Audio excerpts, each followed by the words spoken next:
Vamos falar hoje de uma das histórias mais uau, mais dramáticas e conhecidas que existem. Gênesis capítulo 6. É uma narrativa que todo mundo já ouviu falar, mas que tem uns detalhes impressionantes. É sobre um mundo que se perdeu completamente na corrupção, um julgamento de proporções épicas e uma missão gigantesca que caiu no colo de um homem. E a história toda já começa com uma pergunta que, olha, é fundamental. É o que move todos os acontecimentos que a gente vai explorar. Basicamente o que acontece quando o mundo inteiro se afunda na própria maldade. Para a gente ter uma noção da gravidade da coisa, o texto usa uma frase que é muito forte. Ela já estabelece logo de cara o peso emocional por trás da decisão que estava por vir. Quer dizer, não foi uma reação fria, calculada. Foi algo que veio de um profundo pesar. Para a gente entender essa história direitinho, a gente vai passar por 4 pontos, ok? Primeiro, vamos ver como o problema começou. Depois, quem foi a grande exceção a essa regra? Aí, a gente entra na missão do Noé. E, por fim, vamos tirar daí 3 lições bem importantes. Beleza, então? Vamos começar pela origem do problema. Aqui a gente é jogado num cenário bem pesado. A humanidade estava crescendo, se espalhando pela Terra, mas parece que as coisas saíram completamente dos trilhos. Olha, o texto aqui é direto ao ponto, não deixa margem para dúvida. A descrição é totalizante, sabe? Não era tipo, algumas pessoas faziam coisas erradas. Não, era uma condição que tinha tomado conta de tudo. A própria essência dos pensamentos humanos era continuamente voltada para o mal. E aqui a gente vê o contraste de uma forma muito clara. De um lado, a causa, a maldade se multiplicando, os pensamentos sempre ruins, e a Terra, a Terra estava cheia de violência. E do outro lado, o efeito, uma reação de arrependimento, de pesar e uma resolução bem drástica. É essa dualidade que prepara o terreno para tudo que vem depois. Mas aí, no meio desse cenário de condenação total, a narrativa dá uma virada de 180 graus.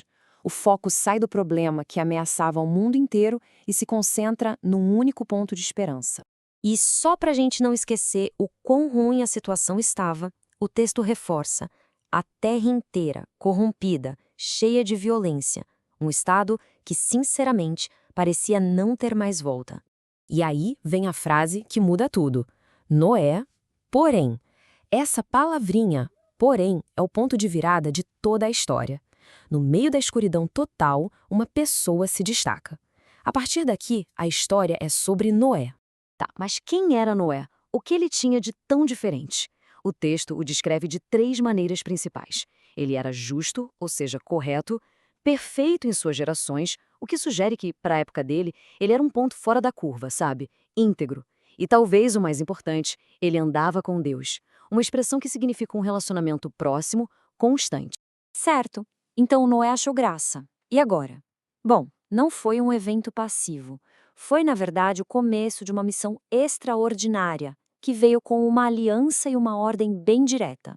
E as instruções eram muito, mas muito específicas, e de uma escala colossal. Pensa bem, construir uma arca com uma madeira específica, fazer divisões, calafetar tudo por dentro e por fora com betume, e além disso, a logística de juntar um casal de cada criatura viva e ainda estocar comida para todo mundo por um tempo que ninguém sabia quanto ia durar. E só para se ter uma ideia do tamanho da embarcação, o texto dá as dimensões: 300 côvados de comprimento, 50 de largura e 30 de altura. A gente está falando de uma estrutura gigantesca, algo que, com certeza, nunca tinha sido visto antes.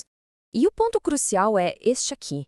Diante de uma ordem sem precedentes, que parecia impossível e, vamos combinar, até meio ilógica, a resposta de Noé foi de obediência completa.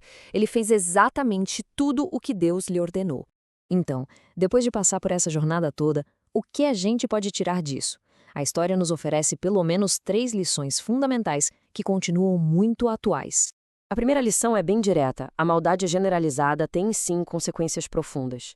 A segunda, que a história de Noé prova, é que a integridade de uma pessoa pode fazer a diferença, mesmo no pior dos cenários. E a terceira, a fé de Noé não era só um sentimento, ela se manifestou em ação. Ele construiu a arca, mostrando que a verdadeira crença leva à obediência, a fazer algo a respeito. E para a gente fechar, fica uma reflexão. Se essa história toda é um modelo de crise e resposta, o que será que ela nos diz sobre as escolhas que a gente enfrenta hoje? Como esses temas de integridade no meio do caos e de ação baseada em convicção se aplicam aos nossos desafios atuais? Fica aí uma questão para se pensar.